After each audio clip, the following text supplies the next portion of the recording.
Welcome to the Cosmopolicast. Hi, everyone. I'm Mo, your host. And we're super pleased today because we've got two distinguished guests right here with us who have joined us. Adam Garfinkle, member of the editorial board of American Purpose, founding editor of the American Interest, distinguished fellow of the S. Rajaratnam School of International Studies at Nanyang Technical University. And then we've also got Henry Hill, a member of the American Policy Community, who occasionally works on China affairs. Henry, I wanted to ask you a question. I know that you're using a pseudonym today. Can you tell us why? Why are you doing that? Well. First of all, of course, Henry Hill is actually the name of the fellow in Goodfellas, which is one of my favorite movies. So I'm seizing the opportunity to bask in that reflected glory with this particular pseudonym. But the proximate reason I'm using a pseudonym here, because of course we're discussing China-related affairs, and the atmosphere around China and things Chinese has changed dramatically in the Xi era, particularly over the past, I'd say, half decade. What I do know firsthand is observations, China since 2016. And I am also very privileged to be an adoptive father of Chinese children. And they are the reason that I'm using a pseudonym now on this Cosmopolitan Globalist podcast. There was a time not too long in the past where whether one was a journalist or a scholar or a business person, could operate with reasonable assurance within the People's Republic of China and believe that there would be no consequences to your family or to your loved ones. That time has passed. China under Xi has become markedly more authoritarian. And that authoritarianism has reached down into personal lives in some horrific ways. We're all familiar with the ongoing genocide in Xinjiang, for one example. Other examples, though, include the Chinese state seizing American citizen Chinese children, preventing them from leaving China in efforts to coerce their parents, usually US-based, to return to China so they can face prosecution, persecution. The cases vary. We have also seen targeting of Canadian citizens, apparently on political motivations. We have seen harassment of Western family members in China. My fear is that by going on record, and I admit this is cowardly in a sense, but I freely admit to being a coward where my children are concerned. My children will want to return to China someday, very probable. And if they do, and if Xi Jinping and the current incarnation of the Chinese Communist Party is still in place, I don't want them to suffer consequences for things that I will say now. It is regrettable, but it is effective. They have curbed my behavior, me, a citizen of the United States, and that's the era in which we live. Wow. Thank you. Thank you, Henry, for your personal moving comments. Through the press, we know, as you've just said, about the authoritarian nature of the regime itself. It's another thing, though, to hear about its direct impact on someone's life and their family, their kids. Thank you for explaining that. Now, Henry's comments brings us to our main discussion today, which will touch on the model of regime, that China is trying to export and is exporting across the world, and on China's real strength and ambitions. And to do that, I'd like to turn also to Adam and Vivek's exchange of ideas. Now, from your exchanges and also some excerpts from various articles published from a Chinese perspective, and those were in the Cosmopolitan Globalist, we get a picture of a very strong China in terms of economic strength and also diplomatic penetration. We also gather the importance of so many players like India and Pakistan, Taiwan, Japan, and South Korea. What we'll try to achieve today is to give a realistic picture of what options are open to dealing with China as a growing superpower.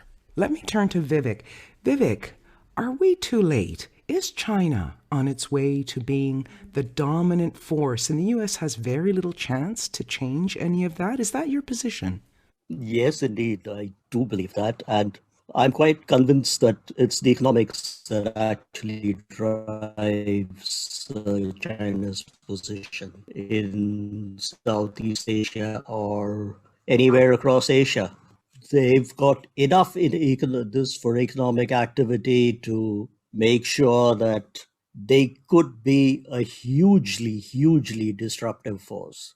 If I could respond a little bit to that, I used to until comparatively recently, I guess the past 18 months or so, I was very much in accord with the idea that Communist Party rule in China had transformed itself and metamorphosized into much more of a traditionalist Chinese restorationist project with the aim of effectively recreating, the Zhongguo, the Middle Kingdom, at sort of the center of the world. So you could understand Chinese moves from kind of a geostrategic standpoint as being an effort to recreate that world order, and that is all still there.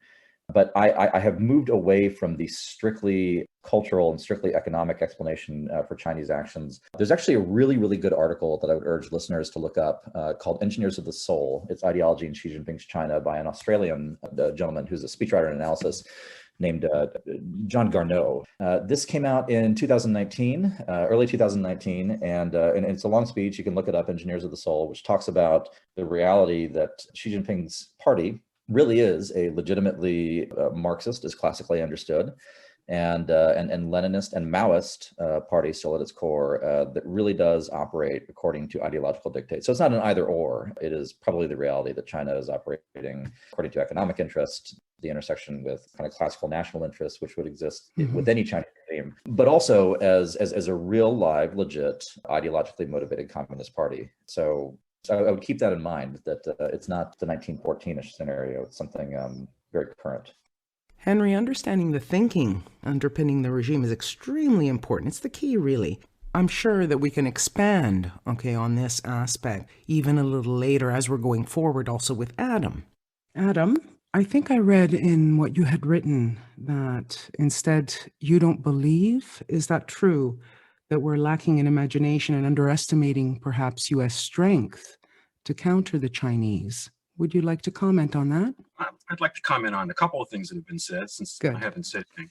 First of all, what Henry Hill said about the change in China over the past several years, I'd like to just underscore how dramatic really it has been and how that has affected American thinking. China under Xi Jinping is not China under Hu Jintao or Deng Xiaoping or Deng Xiaoping. It is a neo-totalitarian enterprise right now. If you were going to use a limping historical metaphor, and they all limp, this would be the Soviet Union in the 30s, when Stalin was still trying to create the unitary state, the unitary Soviet state, by murdering basically anybody he didn't like. And we're seeing that now in China, and the trajectory is, although it's with Chinese characteristics, as they say, it follows along the Leninist model, totalitarian model in what was the Soviet Union. So we are dealing with a very different kind of China. Now, as for the motivations, what drives the Chinese, it seems to me that when you're talking about a national enterprise like China, that motivations are multi-tiered. They always are, it seems to me. So yes, Vivek, the economic dimension is what is on a quotidian basis, daily, what these people think about. And it's not very different from how the United States behaved in the 19th century. So when Americans, accuse the Chinese of stealing things, ideas and stuff, well, it's obviously different context, but it's the old industry, maximum feasible autarky. That's what the United States sought to do in the 19th century. So despite its liberal roots, we had a very high tariff wall and we stole everything in sight. And indeed, we piggybacked, with respect to China, we piggybacked on the imperialism of Europeans. That's why the British used to derisively refer to American behavior in China and in Asia as jackal imperialism. All right, we were never there for the kill, but we always showed up for the meal. It was despicable. But the Chinese are doing something very similar. It's a zero-sum, dog-eat-dog, I'm going to get my pound of meat mentality. And that explains, the economic dimension of what they do. But that's not all there is. That's not all there is. I don't agree that China is fundamentally ideological in a Marxist sense. I think that China is ideological in the civilizational sense. And I think I don't want to say that, I don't want to be rude, but it's an ethno-nationalist point of view. I mean, I don't want to say outright that it's racist, but let's just say it's race proud. And I think all of us have been to China at least once or twice. I've been there a couple of times. If you just walk around Shanghai, you walk around Beijing, you walk around Nanjing, just look around in the Han core of China, you do not see a multicultural society. You see Chinese people. You see people who look like Han people. It isn't like going downtown in Washington, D.C. or Philadelphia or New York or Los Angeles, where you see people of all, you just don't see that. This is a very insular culture still in many ways. And I think that pretty much all forms of Asian communism, and that includes Vietnamese communism, Cambodian communism, were really, especially in the Cambodian case, Marxism was a foil for nationalism in all of those cases. insofar as it was Marxist, it was very shallow in terms of its economic understanding. What this was really about was asserting the ethno-national identity of these peoples, these languages, against the humiliations and the oppression of European imperialism going back for a couple of hundred years. And I don't think the case in China is much different. I think what really drives the Chinese on a different level than economics is the sense of redressing the humiliation of the past 150 years. I think it is a psychologically revanchist regime, okay? I don't think it's Marxist in the classical European sense. I think it's Marxist in the Asian nationalist sense, but I do think it's revanchist. I do think it's dangerous. And what I worry about is an overreaction. What I really worry about is kind of a boomerang effect. For years and years and years, Americans interested in foreign policy and in China, though not necessarily experts in China, underreacted to the threat that China posed to Western principles, institutions, and role of the United States in the Pacific. Now I think we're overreacting. And I think we're overreacting in a foolish way. One example of it is this insistence against all evidence and logic of calling the Sino-American rivalry these days a new Cold War, capital C, capital W. I think this is wrong. I think it's misleading. I think it's foolish. I think if you just stand back and just compare, what made the Cold War, the Cold War, and then look at the US-Chinese rivalry, you see it doesn't match up on any level at all. And I really worry about people like Graham Allison talking about the Thucydides trap and persuading lesser minds that means that there's inevitably going to be a hegemonic war between the United States and China. There might be, but there doesn't need to be. But I'm especially concerned that if you use the metaphor of the Cold War and you look how the Cold War ended with the collapse of the Soviet state, with its falling to its knees, right? If you understand China historically at all, if you think that China is going to fall to its knees and collapse like the Soviet Union did, I don't know what world you're living in. All right. So you're talking about, if you want to pick a Cold War, pick a fight, call it a Cold War with China and expect to win it, if the United States expects it to win it the way that it won the Cold War with the Soviet Union, I just think that's very much not in the cards. Last thing I'll say, I don't think, Vivek, this is directed toward you, I don't think that Chinese economic growth at the kind of double-digit levels that we've seen in recent years is likely to continue. I think there's a demographic problem we're all aware of. There's the middle income trap problem. There's crony capitalism. They can't deal with the SEOs in the same way. I mean, the history suggests that at some point they're going to hit a blockage economically, and it's going to redound politically in one way or another that's not easy to predict. And I also think if you look at the region, all right, everybody in the region, I mean, I was in Singapore for a year and I traveled a little bit before COVID. I was in Indonesia, I was in Cambodia, I talked to people in Vietnam. They're all having laundry problems about China. They want American power in their neighborhood. That's why there's an air base and a naval base that's not called a naval base in Singapore, right? There will be bandwagoning with the United States, and the United States will remain a Pacific power because we have equities in the Pacific. So there's a natural balancing that will take place, it seems to me, on the strategic side, and that's what all the countries in Southeast Asia do. They hedge. They want to do business with China, but they think they can protect themselves in doing business with China because the United States will ultimately be there in extremis. They might be wrong about that because of the collapse of sort of the verve of American politics generally, but that's what they think. So there will be invitations for the United States to be in the region with power. Whether we avail ourselves of the invitations, that remains to be seen on the basis of our own politics. But China is pissing everybody off. China has negative soft power in Southeast Asia. And they come to a place and everybody pretty much starts to hate them pretty quick. So the old thing about the ugly American, somebody ought to write a book in Chinese about the ugly Chinese, because that's a fact of life in Africa, in Southeast Asia, in South Asia. So I don't lose a lot of sleep about the Chinese. What I worry about is basically misperceptions accumulating on both sides with, the wolf warrior types in China, the hyper-nationalists in China, with people in this country that are sure there's going to be a war, but they don't know anything about the country. What I worry about is this kind of, in the case of the United States, the theologization of strategy again. Seeing everything like a Manichaean passion play. I worry about these shards of nationalism getting out of control on both sides. I worry about lava flows of irrationality in Beijing and Washington driving us into a totally gratuitous and unnecessary conflict. Vivek, what do you have to say about this? I completely take Adam's points, but I'm just looking at it from where I'm positioned in India, and I take everything that he's saying, but my concern is still that China would like to be the numero uno superpower in Asia. Yeah. And I also accept the points that you make about economics. It's no longer growing at 10%. It's now growing at something like 7% or thereabouts. But they lie.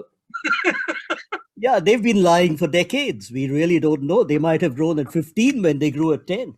But here's the thing. Again, I know it's not polite to say this these days, but it really is an ethno-linguistic phenomenon. It is a nationalist phenomenon, right?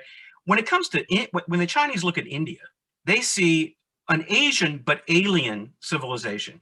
And if you look at Southeast Asia, every single country in Southeast Asia, except Vietnam, is Indic in culture. Even the Philippines, Vietnam is the only one that is Sinic, and all the others are Indic. And the Vietnamese hate the Chinese more than anybody in the region, right? Which tells you something. I mean, I think the Chinese want to reclaim the middle, as Henry said, sort of the middle kingdom status. They want to rectify the humiliation of the century and a half or two. For example, the reason I don't think there's a conventional ideological dimension to it is during the Cold War, both the Americans and the Russians, the Soviets, had an aspiration to create the moral political paternity of the world after their image of it. I don't think the Chinese have any kind of ambition like that. I mean, I think that the United States and China have inverted exceptionalisms. We think that we're better than everybody else, but you can be just like us, okay? The Chinese have an inverted version of it. We're Chinese, we're better than everybody else, we're the central kingdom, but nobody can be like us. So I don't think they're evangelical. I think what they want to do is control their core Han space and expand their Han space, which they've been doing for more than 1,000 years. But I don't think they have aspirations to transform, for example, social democracy in Western Europe into a Sino-totalitarian model. I just don't see that. So they're dangerous, but they're dangerous in a different way. They're dangerous in an Asian way and in a civilizational way. I don't think that simply the existence of democracies far away from Chinese borders, I don't think they see that as a threat. I don't think they really care about that. I don't think they think in terms of global ideological moral ways. I'd like to hear what Henry has to say about this. It's nothing is determinative, right? And so in anything that I say that is reductionist or posits a prime cause is going to be intrinsically wrong. I agree that the element of Han-specific ethnic nationalism is there, and it's always been there. It's easy to forget that the Kuomintang, back when they were in charge, they conducted anti-Western pogroms in places like Nanjing back in their own heyday of the 1920s. So that's there. I'm not as persuaded that's the driving thing. I mean, that kind of ethnic arrogance is present. I'm not really sure that it's any more present than it is in kind of your median, maybe East Central European country. So as an explanatory factor in Chinese behavior, it only goes so far. And it also ignores, with all respect, the extent to which China in general, and I mean, we're all overgeneralizing here, so let's acknowledge that. And I will continue to overgeneralize to make a contrary case. But China has done a remarkably decent job, especially in an East Asian context, of being an incorporator and an absorber of foreign influences throughout Chinese history. So it's not that far in the past where people thought the Manchus were a distinct and separate ethnicity, and they basically disappeared, subsumed into the mass. The same thing happened with the Yuan dynasty that came in with the Mongols. I remember in Guangzhou, where we had to spend quite a bit of time. All U.S. adoptions of Chinese children have to go through Guangzhou, and I was surprised. It was interesting that there's a fairly robust Muslim community there, and we'll see how long that lasts given current events. But it exists. And then Shanghai, one of my sons is from Shanghai, very proud of that fact, but definitionally kind of the archetype of the international city. Founded as a concessionary city, essentially. I mean, there was an old Chinese settlement there. And that is something that Shanghainese, I was interested to find, continue to take great pride in, sort of this openness to the world and this international aspect that continues. So it's not all just Han ethnicity, Han restorationists, although again, that factor is present. On the values front, I guess a couple things. The new Cold War rhetoric, that does exist in the West. It exists a lot less in the Western policy community. It doesn't really have much purchase, at least as far as I can see, in any corner of the American policy community. The major promulgator of that phrase in English is actually the Chinese. PRC organs like Global Times, for example, which if you look for the phrase New Cold War there, they're very heavily invested in it. And they're heavily invested in it because they think it's a discrediting concept that, for propaganda purposes, they can come and say, who wants a new Cold War? Well, nobody actually wants a new Cold War, although, I would argue that there is a sense to which the PRC is imposing it on us. The values question is interesting, and this is one area where my opinion has changed quite a bit. Again, probably 5 years ago. And by the way, just to put my cards on the table, the two visits that I had to China for both school and academic purposes were essentially separated by about 4 years, no, more like 3 years. But I was genuinely shocked at how things had changed in the intervening 3 years. Very, very different, change for the worse. Fun fact, they're building air raid shelters in Guangzhou because I came across one. I'm at a loss to think of any other country that's currently in the business of constructing air raid shelters. So take that data for what it's worth. The PRC internally, there's an interesting leaked document, and I think it's called Document 9. I'll have to look it up. I could be getting that wrong, from 2013-ish, that talks very explicitly about what the CCP, the Chinese Communist Party, perceives as the values-based fight emanating from the West and emanating from the United States. And they also have become very explicit really in the past 12 months. So it's a newish phenomenon, and we should acknowledge it's instrumentalized to a large extent, but really talking very openly about the need to construct an alternative world order based upon alternative values. And the immediate appeal for this is, of course, with their relationship with Russia. China doesn't really have allies in a traditional sense because Adam's right, nobody actually likes them, but they have partners of convenience, I think would be the... In fact, I was going to ask about Russia to see what kind of relationship they had. It's a dependency relationship. I mean, the Russians are dependent upon the Chinese to, from a geostrategic standpoint, to kind of keep their model alive. But the Chinese have become much more explicit, and this is really accelerated with the COVID crisis and the bungling that Western nations have exhibited in the face of the COVID crisis, that China has a superior model. So effectively, what Tom Friedman, the column that he wrote over and over throughout the first decade of the 21st century, is to a remarkable extent the Chinese Communist Party's pitch to the other nations of the world.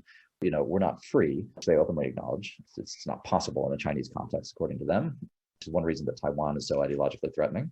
But we are managerially superior. And I would not underestimate the appeal of that, especially for those of us in Western democracies who, we've got the vote. But on the other hand, our governments can't take your pick, keep the lights on, deal with the public health crisis, whatever. It means a lot. I would expect that ideological component in the 2020s is going to become much, much more pronounced. The Chinese, recognize one big thing, which is that there's a coalition assembling against them. There's the so-called Quad that kind of found policy life under the Trump administration, and the Biden team has really doubled down on. I agree with the second version of your ideas, and I agree with Adam. I don't think we're looking at something that's recognizably Marxist, Leninist, or Maoist. We're looking at a form of managerial competency, authoritarianism that will indeed be very appealing to many countries. I don't know whether this COVID-enhanced prestige they're enjoying now will continue, but certainly this is what people are going to be thinking. Democracy isn't working. It's clearly failed the West. And there's an attractive model here. I don't know whether China wants to capitalize on that. Do they actually want colonies? What are How their... about Taiwan? What's the end game? I really think it is Leninist. I mean, I think Henry mentioned an article. I'd like to mention one too. Frank Lavin, who used to be the U.S. ambassador in Singapore, wrote a terrific article in American Interest. And basically what Frank is arguing is that a lot of the aggression you see in Chinese external behavior, whether it's with respect to India up in the mountains, or whether it's with respect to Hong Kong, or whether it's respect to maritime bullying in Scarborough Shoal in South China Sea, that this is all an emanation of an attempt to create the unitary state. And that is a Leninist project. I mean, China, let's face it, in 1949, 1950, all through the early years, was too administratively weak to create a unitary state. Now, because of the technology enables China to imagine itself being like a social credit system. An amazing idea, horrifying idea to most of us, I'm sure, but that inspires them to think that they could really create an effective unitary state, and that is Leninist.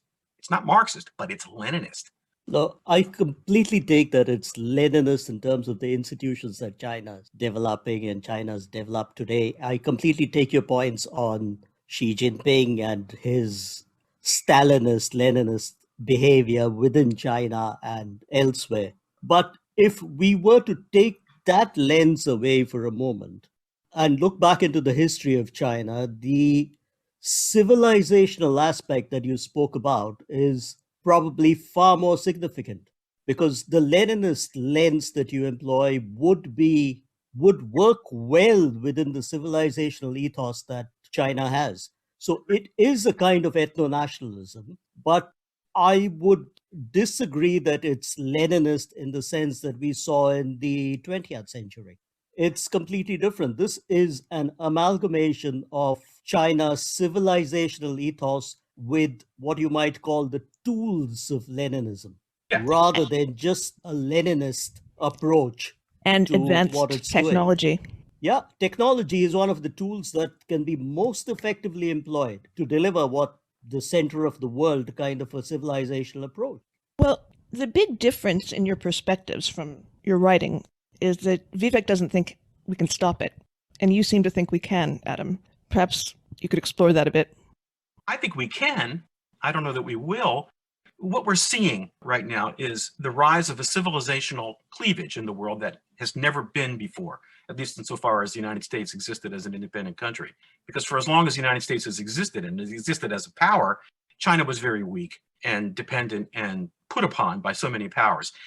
We're now coming into an era in which the United States, for the first time, will have a genuine peer competitor on not a completely symmetrical global level, but getting pretty close. That's not Western.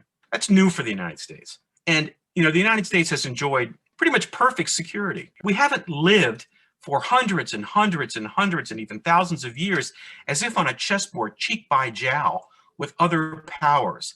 We are in it for a long game. I mean, China's going to be there. We can't shape it. We can't make it go away. It's going to be there for a long time. And as long as the United States thinks of itself and actually is a great power with global scope, we are going to be bumping into the Chinese for a long, long time. Americans are not very good at long games. We want stuff to be over right away. We want to know the answer. We want to know the result. We're very impetuous, very impatient kind of people. That's not the kind of attitude that you can possibly take and get anywhere when you're dealing with China. This is a long, long, long competition. It doesn't all have to be negative. There can be cooperative elements in it, and we ought to strive to find them and create a frenemy sort of framework for the relationship going forward. And I think it's in both powers' interest to avoid disastrous hegemonic wars in which we blow up half the planet. That's a common interest, it seems to me. But this kind of, I have to call it old-fashioned, 19th and pre-19th century, but still modern diplomacy. This is not something the United States has a lot of practice with. So yes, we can do it. But as I already said, I'm worried that we won't, that we don't have the temperament, and especially that we don't have the domestic political confidence and stability that we need to understand how to play an effective long game with a rising great power. So I'm worried, Claire. I think the problem is inside the United States more than it is, well, it's also inside China. We could have plenty of allies if we wanted, and it's wonderful that the Biden administration with Secretary Blinken and President Biden are announcing, we're back, we're going to restore our alliances. Well, that's wonderful, but you have to know what you want the alliances to actually do.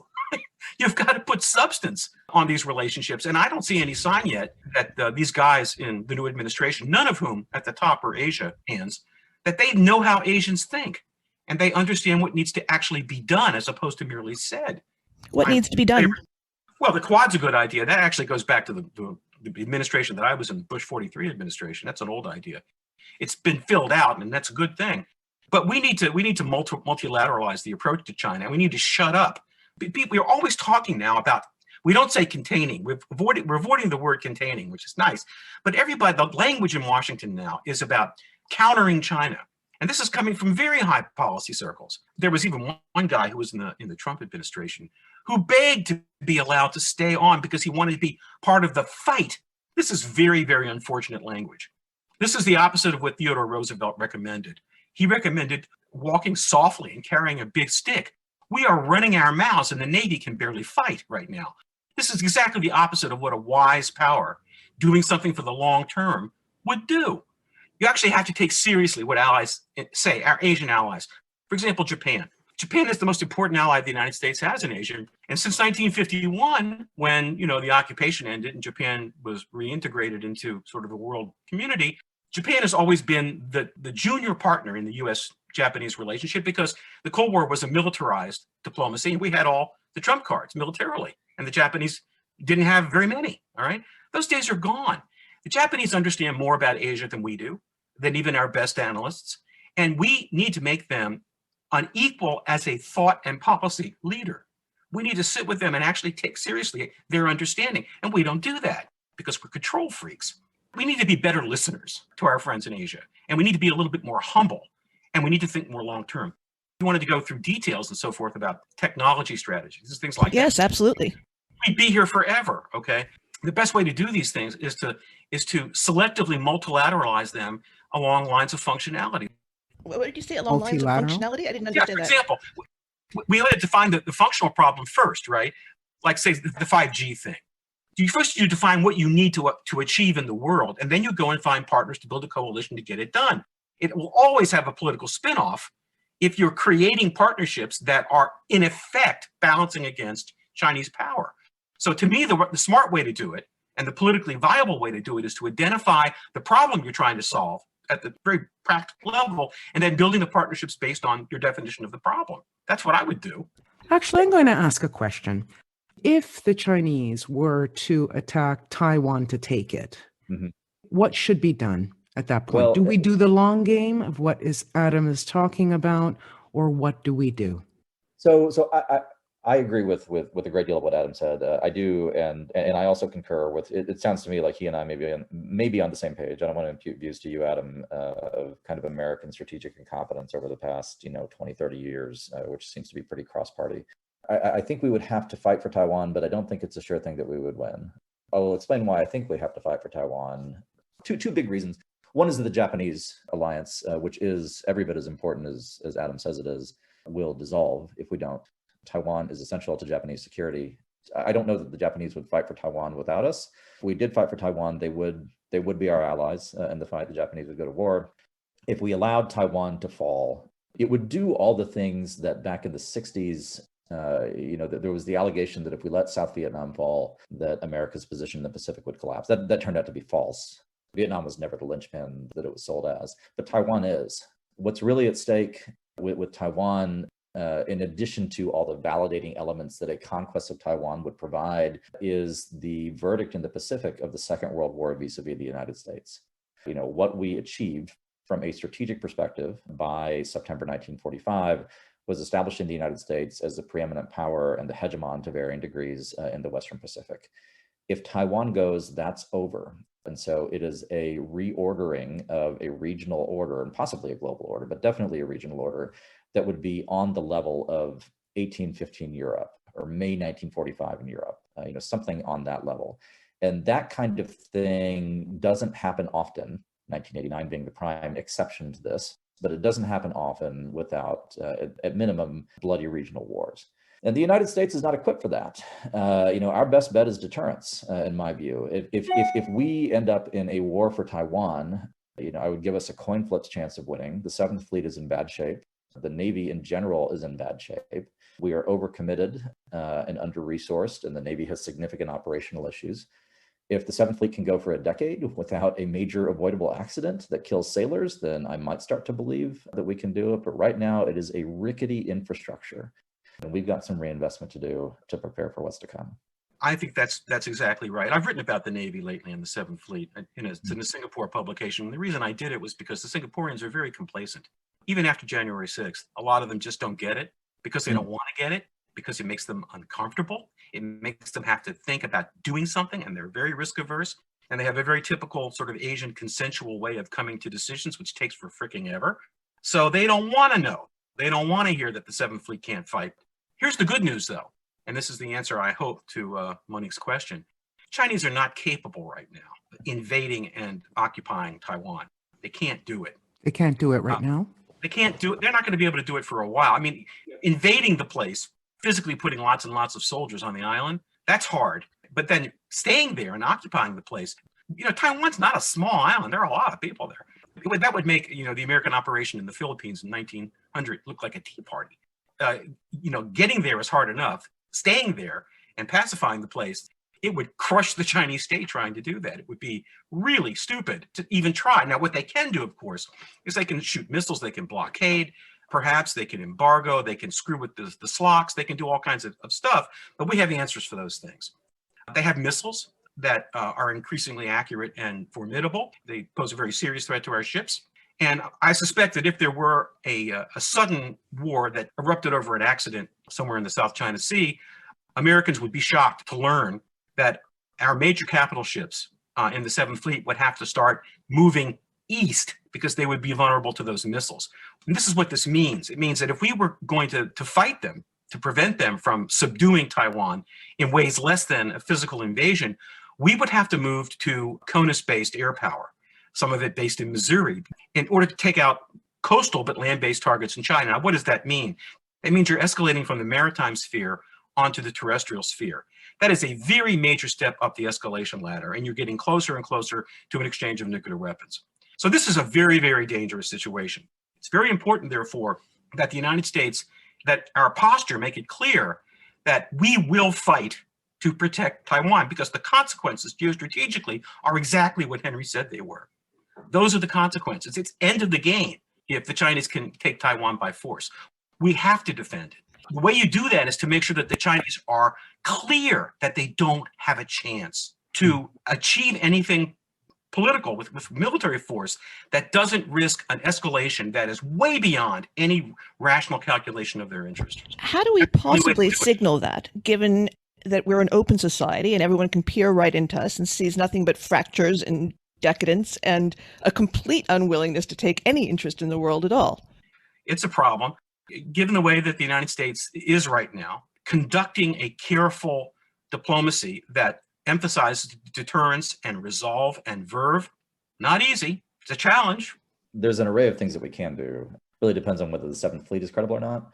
But if you begin, in theory, and I don't know that any of this is on the table right now, but if you begin a reinvestment program, a real reinvestment program, not building littoral combat ships, but actually investing in, whatever the successor to the Aegis cruiser looks like. The submarine force has been neglected. That actually is a big deal in the Western Pacific. So if you begin that kind of buildup, you begin that kind of reinvestment in the force, that's credible. There are ties that we can create to the Taiwanese. There are options along those lines. Now, the Chinese would freak out about it, but so be it.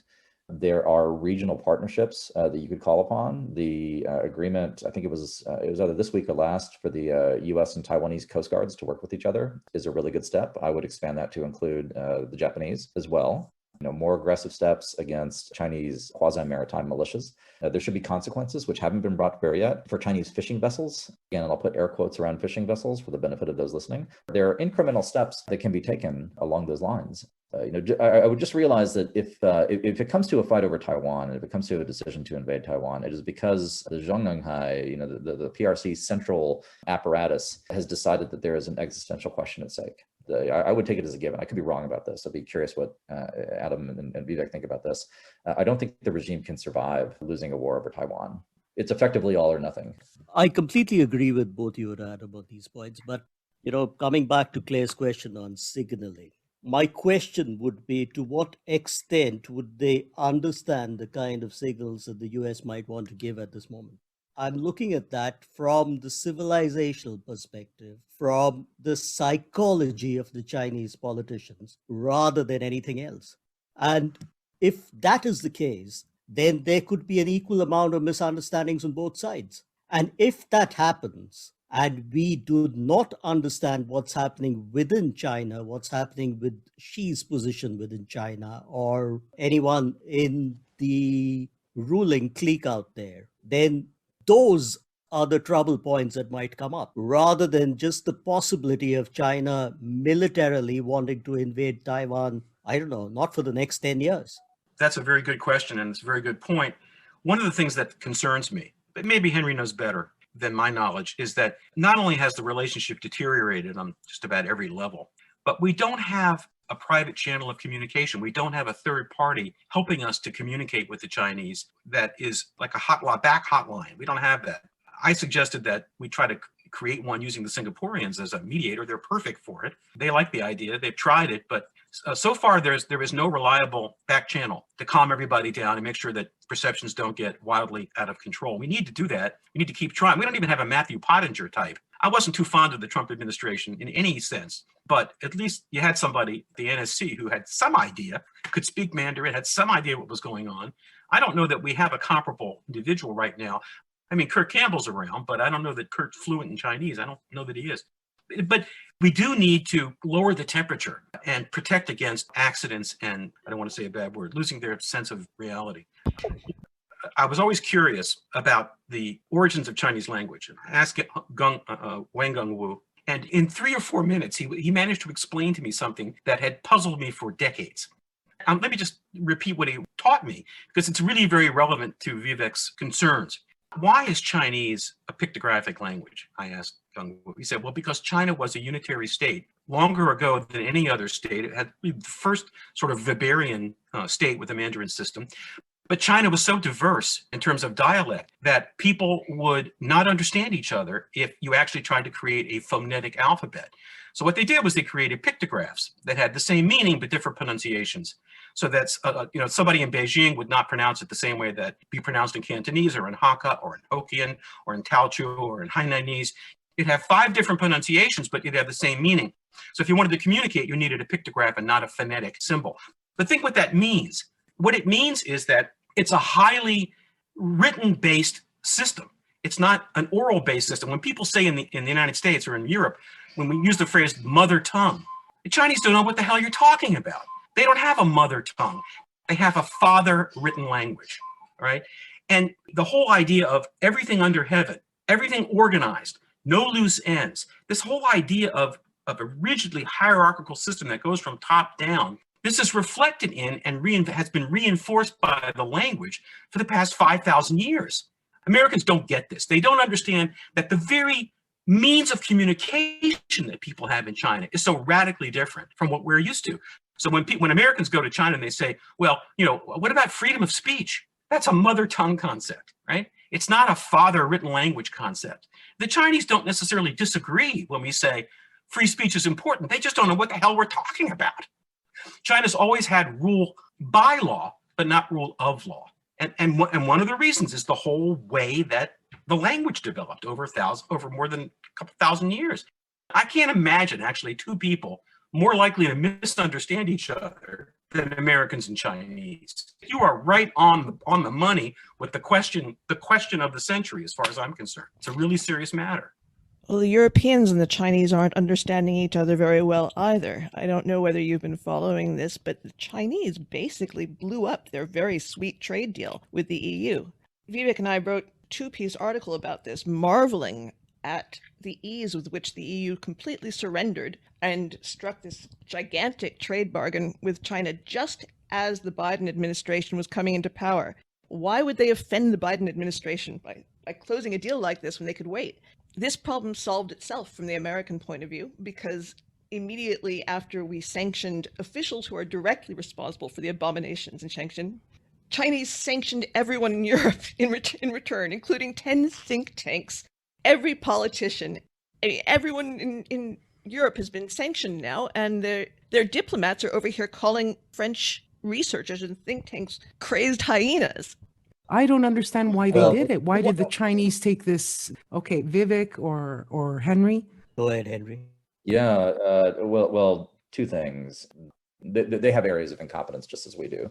And so if the Americans and Europeans, habitually blunder their way through their relations, the Chinese are apt to the same thing. The other thing, for as much as we've talked about, civilizational differences and things like that, and I kind of dissent from a lot of that. But setting that aside, their foreign politics are, like ours, primarily an emanation of their domestic politics. And so if they've got to give up their European audience and their what would be a fruitful relationship for them in favor of their primary goal, which is solidifying power at home, they're going to do it. I marvel at how they've screwed up their European relations, and it delights me as well. But it also appalls me, because right now, the state of free world versus communist China competition is which side can be least incompetent, and that will determine the winner. And man, that's frightening.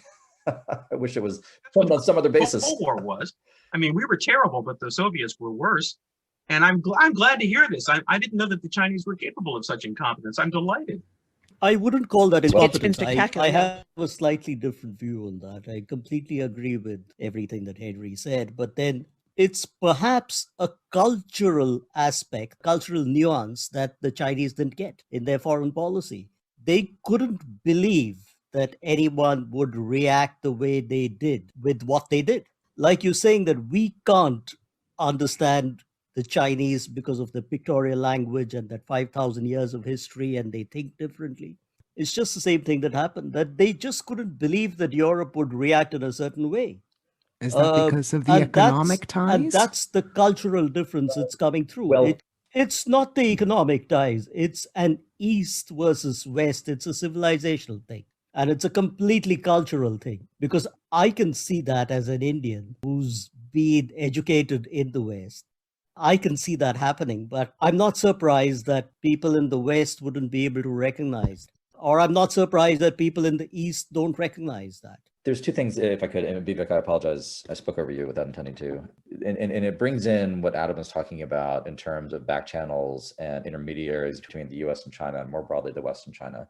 Probably two things happening here. One is that the Chinese apparatus is complete political structure, so they don't get it.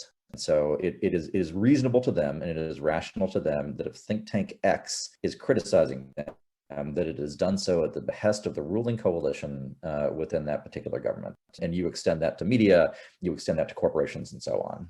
And so there just isn't an ability to understand, and this is matched by our own intellectual capacities at understanding, the nature of other states. This idea that the communist world was monolithic and that everything was planned. And so it took us to the 1970s to suddenly realize that there was a diversity of opinion and views within certain bounds there. So just imagine if we'd figured that out in the late 40s. Well, the Chinese have a similar incapacity in understanding us.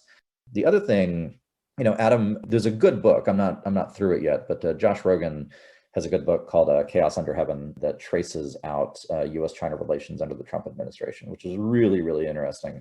Because one thing that it really makes clear is that our intermediaries post-1989 ended up being largely Wall Street and the business community. And that really put an unfortunate skew on our grasp of, again, of Chinese decision-making and perspectives, because it was mediated through that. Rogan's book does a really good job of illuminating how that distorted policy in some serious ways. One thing that I will definitely applaud the Biden people for is they seem to not be, who knows what's going on behind the scenes, but they seem to not be falling into the same trap. I know the Anchorage talks were panned on a lot of levels, especially on the right, for reasons that I understand. But I was heartened at least to see that Secretary of State Blinken at least doesn't seem eager to walk into the bear trap. I agree completely with that. The whole Wall Street part of this has been catastrophic. The single most important factor that delayed the reperception of China in the American mind, it delayed us coming to terms with Xi Jinping's reality for almost a half a dozen years. It was catastrophic. Totally agree. It's very funny. Michael Green is a friend of mine. He has a book called Not by Providence Alone, which as far as I know is the only recent book on the history of US diplomacy in Asia. It's a hernia. It's really a big book, but it's worth it. But one of the things he traces in the book is the rise and fall of economic nationalism toward Asia in American policymaking. Back in the Bush 41 administration, these things it's like a sine wave that comes through. So we've had a huge one lately with this pulse of globalization and the desire of guys on Wall Street to make money at everybody else's expense. I would rather not use intermediaries. I would rather use friends and allies of the United States who have access. You can't do it through Hong Kong anymore because that's over. Singapore is the only Chinese majority country in the world that's not actually physically part of China. There are more bilingual, really, really fluent bilingual Mandarin English speakers in Singapore, in this little island, than there are any place else in the world. We can't do this by ourselves. We don't have the sensitivity to history or culture. We don't have the language speakers in sufficient quantity and fluency that we need. We can't do this by ourselves is really what it comes down to. What should we be doing right now about the colonization of Djibouti, or turning Djibouti into a military base? If there were a lot of people in Djibouti, it would matter, but there aren't. Or look at the island of Socotra. That would be even more useful for the Chinese. They're building out their navy, and it is a problem because you have to understand that this is all cat and mouse kind of stuff. Chinese create capabilities. It doesn't mean, you have to think of those not in terms of just a fight, but you have to think in terms of what you have to do to prepare to balance off against their new deployments. And is larger than the US Navy. They have more ships than we do, okay? And we really are in a bind. Let's go back to something that Henry said earlier. We really are in a bind. We do need to recapitalize the Navy. And what is so shocking to me, when I think back about it, in the post 9/11 period, we doubled the defense budget in real terms. And what did we do with all of that money? We spent it on fighting not very well thought out land wars in Asia. But the grand strategy of the United States, our forward deployment twin anti-hegemonism strategy, which we've had forward deployed since the end of the Second World War, depends primarily on the Navy and the Air Force as our vehicles to ante-in to play in the regional geopolitics of Asia and Europe so as to prevent the rise of a hegemon. And what do? We spent all the money on the Army and the Marines, and we didn't recapitalize the key elements of our grand strategy. How dumb do you have to be, right? So I agree completely with Henry that our strategic acumen in recent administrations has been pretty poor. But the problem is this. Navy's problem right now, the Seventh Fleet's problem right now, is readiness and seamanship and morale. You have the Fat Leonard scandal. You have, in 2017, 2 ships running into other ships and Navy guys being killed. When the Mason was attacked off the coast of Taiwan in 2016, there were weapon systems and items on those ships that were not functional because they were not maintained and because there were not trained personnel on board that knew how to run them.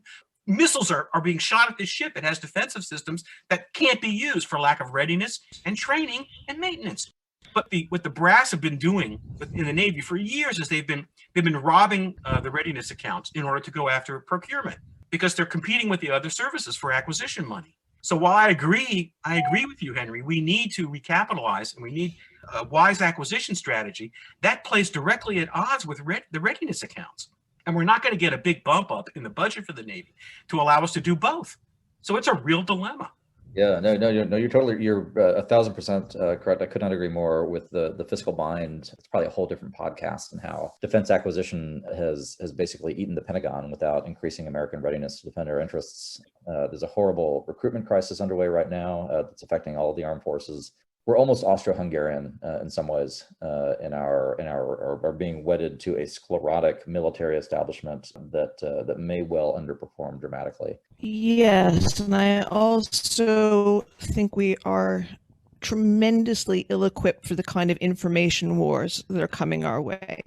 I mean, Russia pioneered this, obviously, but everyone has seen how effective it is. And just yesterday, in fact, French Le Monde exposed an entire French journalist who has been reporting from Xinjiang, who very, very pedigreed. She has a master's degree from the Sorbonne. She's been living there for 7 years because she has relatives there. This person didn't exist. They combed through every record and found Chinese had simply invented her.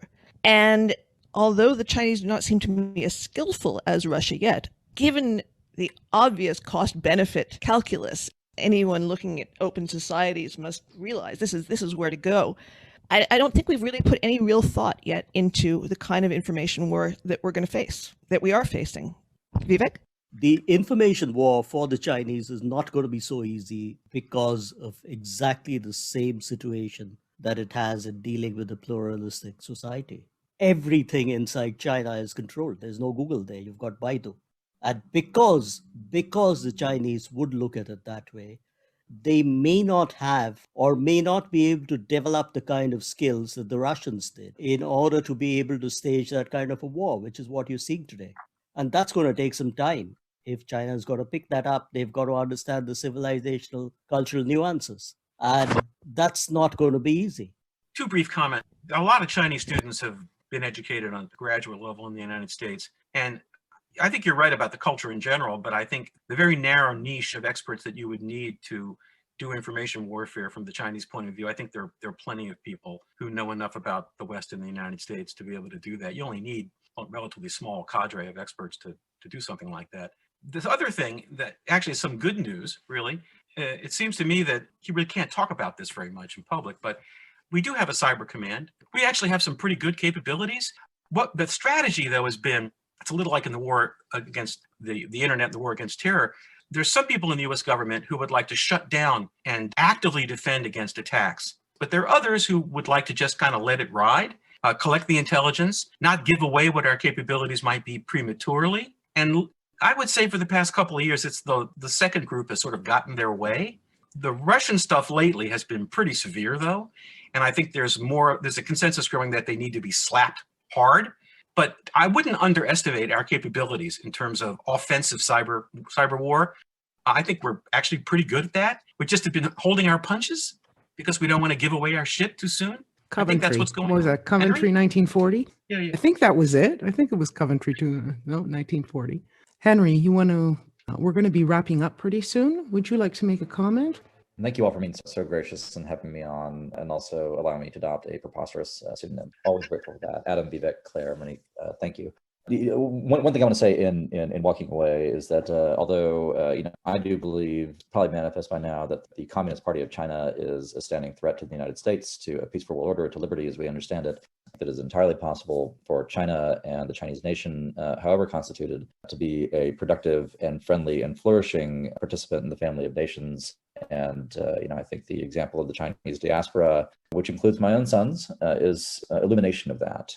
I'll close on a happy note now, but the United States and China, through a lot of the 20th century, had very close fraternal ties. It's kind of it's almost a cliche for those in the Chinese policy community to learn that the word for the United States in Putonghua and in Mandarin is Meiguo. It's the beautiful country. Some of that is just phonetics, May in America, but some of it is real sentiment rooted in a lot of the Chinese, particularly Cantonese immigrant experience in the United States. And what was found, as with so many other groups, when they arrived in the Western Hemisphere across the 19th and 20th centuries. And we can have that relationship again. Ultimately, I would posit that the model for a successful Sino-American relationship, once the Chinese Communist Party and the threat that it represents is over, is really rooted in the return of the Boxer indemnity. Those listening who don't know, in really shortening this, but in 1900, the United States participated in a multinational alliance that effectively campaigned from Tianjin to Beijing, subdued what was misnamed the Boxer Rebellion. And as part of the settlement of that very short and violent conflict, the United States, along with the other nations, received an indemnity from what was then the Qing Empire. The United States alone took the indemnity and created, movingly to my mind, a scholarship fund for Chinese students to come study in the United States. And the generation of goodwill from that, coupled with the Second World War experience, where America was an essential help to what was then Kuomintang China, I think in the long run, in my hope and prayer is that ultimately characterizes the state of U.S.-China relations. Neither nation's going away. We need each other, and candidly, the future of a peaceful humanity depends upon it. So thank you again. Thank you very much for coming and joining us. And I'm very glad you added that, because I felt that Adam's historiography of American relationship with China was a bit short on those points. It's very important to stress that we were not imperialist, rapacious powers like that. I would say my addition is an and not a but to Adam's. Thank you very much. Thank you. Thank you, for Henry. your sons. Will do.